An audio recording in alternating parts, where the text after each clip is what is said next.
right, folks, let's dive right into this one, because you're not going to believe where this story goes. But before we start, let me ask you something. Where are you watching from? Drop your city or town in the comments below. I love seeing how far these stories reach. All right, buckle up, because this is the kind of nonsense that makes me question why I haven't just moved to a remote cabin in the woods and cut off all contact with humanity.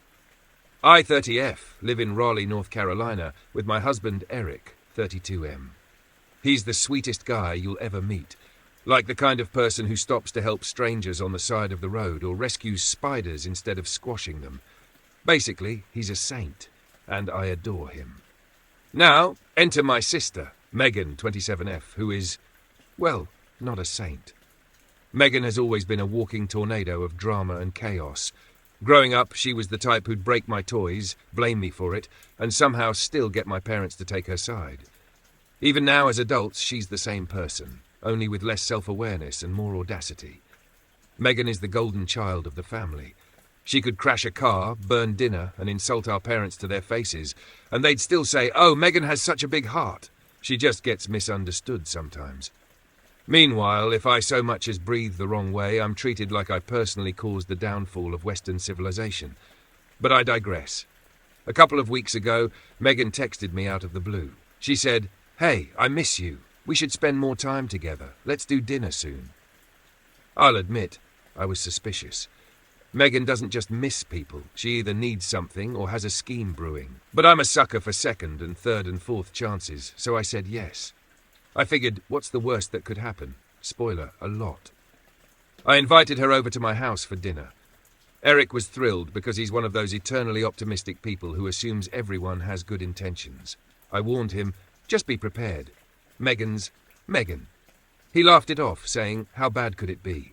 Oh, sweet, innocent Eric. If only he knew. Megan showed up late, of course, carrying a cheap bottle of wine that looked like it came from the clearance section of a gas station. She handed it to me and said, I didn't have time to pick something nice, but this should do, right? I just smiled and nodded because, honestly, what else was I supposed to do? Argue about wine etiquette? Dinner started off relatively normal. I made lasagna, salad and garlic bread, which Megan immediately critiqued by saying, "Oh, I love lasagna. It's so easy, though. Did you use a jarred sauce or make it from scratch?" Eric, bless his heart, jumped in to say, "It's amazing. She makes the best lasagna." Megan gave me a little smirk and said, "I'll have to try it sometime. Mine's a family favourite." Cool, Megan. Thanks for that. Then she started zeroing in on Eric. She laughed a little too hard at his jokes, leaned in a little too close when he spoke, and kept touching his arm like she was trying to stake a claim. At one point, she asked him how we met, which she already knows but pretended not to. "Wow, Eric, you're so sweet. My sister's so lucky to have you," she said, her voice dripping with fake sincerity. Eric just laughed and said, "I'm the lucky one." And Megan gave me this look like, "See? Even your husband agrees." I was already on edge, but then Megan started pouring Eric drinks. Now, Eric's a lightweight. 2 beers, and he's singing along to 90s boy bands like it's karaoke night. So when Megan handed him a third drink, a cocktail she claimed was her signature recipe, I immediately got suspicious. "What's in it?" I asked. Megan rolled her eyes and said, "Oh, just vodka and some mixers. Nothing crazy." Eric, being the trusting soul he is, took a sip and said, "Wow, that's strong." Megan grinned and said, "That's how it's supposed to be." As the night went on, Eric started acting off. Not drunk, exactly, but definitely not himself. He was slurring his words a little and laughing at things that weren't funny. When I asked him if he was okay, he said, "I think I just need to lie down." Megan immediately jumped in, saying, "Oh, I can help him upstairs." "Yeah. No." I shut that down real quick and said, "I've got it, thanks." I helped Eric to bed, tucked him in, and went back downstairs to clean up. When I walked into the living room, Megan was sitting on the couch, scrolling through Eric's phone like she owned it. "What are you doing?" I asked, trying to keep my voice calm.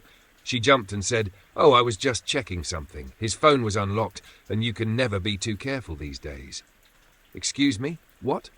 I grabbed the phone out of her hands and said, "I think we're good, thanks." Megan shrugged, grabbed her purse, and said, "I should probably get going. Tell Eric I said good night."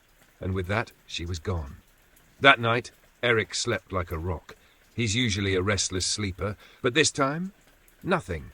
I even shook him at one point to see if he'd wake up, and he just groaned and rolled over. The next morning, he seemed groggy and confused, like he couldn't quite piece together what had happened the night before. "Did I drink too much?" he asked.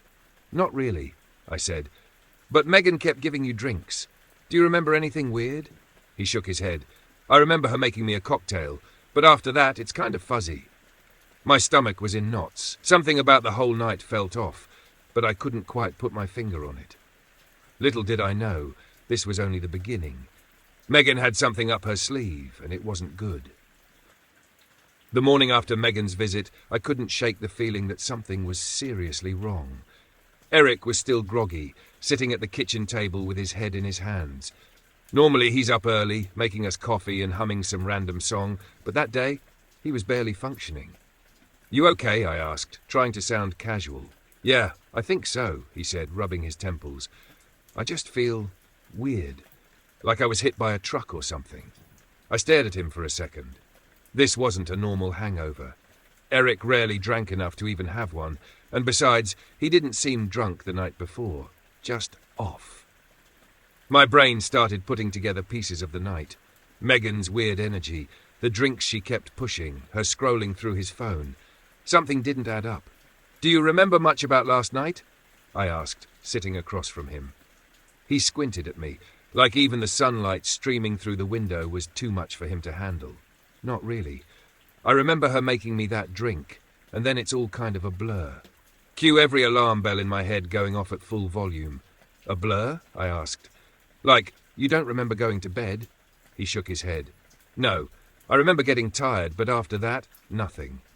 I didn't want to jump to conclusions. Okay, maybe I did, but this was beyond suspicious. I thought about calling Megan to ask what the hell she put in that special cocktail, but something told me I wouldn't get a straight answer. And honestly, I didn't trust myself not to scream at her the second she picked up. Eric went to lie back down, and I decided to do some snooping of my own. I grabbed his phone, yes, I know, not my proudest moment, but desperate times, and started scrolling through his messages. At first, everything looked normal. Texts from co-workers, a group chat with his friends, nothing unusual. Then I saw it, a new conversation thread with an unsaved number. The messages were weird. Megan, clearly her, because who else would type like this? "Thanks for last night, Eric. Hope you don't tell my name about our little secret."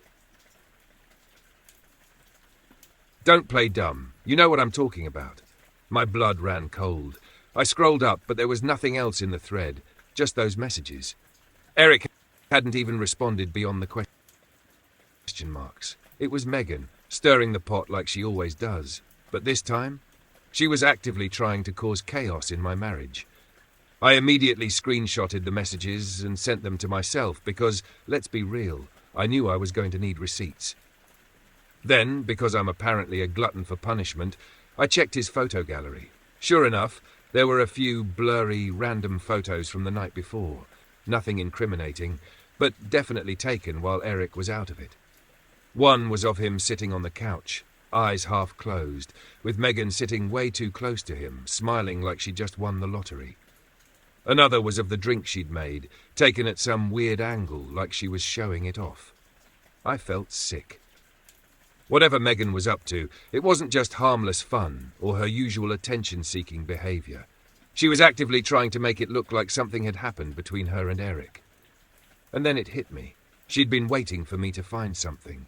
That's why she'd been acting so smug, why she'd made it a point to be overly touchy with Eric all night. She wanted me to confront her. She wanted the drama. I called her immediately.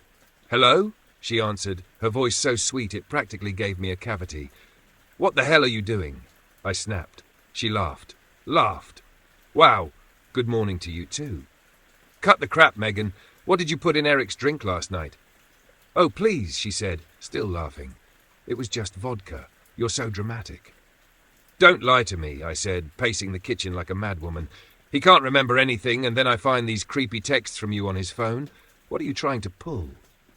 There was a long pause, and then she said, "I have no idea what you're talking about." I wanted to scream. "Megan, I'm not an idiot. You've always been jealous of me. But this is a new low even for you. Jealous? She said, her tone dripping with fake innocence. Why would I be jealous of you? Oh, I don't know, I said, practically shaking at this point. Maybe because I have a stable life, a great husband, and you can't stand that someone's doing better than you. Wow, she said, her voice cold now. That's a lot of assumptions, but if you're so insecure about your perfect little life, maybe that's something you should talk to Eric about, not me. And then she hung up on me. Y'all, I was seething. I sat there, staring at my phone, trying to figure out my next move. Do I go to my parents? Do I tell Eric what I found? Do I show up at Megan's apartment and throw her special cocktail in her face? I decided to tell Eric everything. He deserved to know what was going on, and honestly, I needed him to back me up because I knew this was about to blow up in a big way. When he woke up, I showed him the screenshots and explained everything. At first, he was confused. Why would she do this, he asked. Because she's Megan, I said. She thrives on drama. She's trying to make it look like you cheated on me. Eric looked horrified. But I didn't. Why would she even think that would work? Because she doesn't care about whether or not it works, I said. She just wants to cause chaos, and if it ruins my marriage in the process, that's a bonus for her. Eric agreed to back me up when I confronted my parents, which, let me tell you, was a whole new level of hell. But that's a story for the next chapter. For now, just know that Megan's plan didn't end here. It was just the beginning.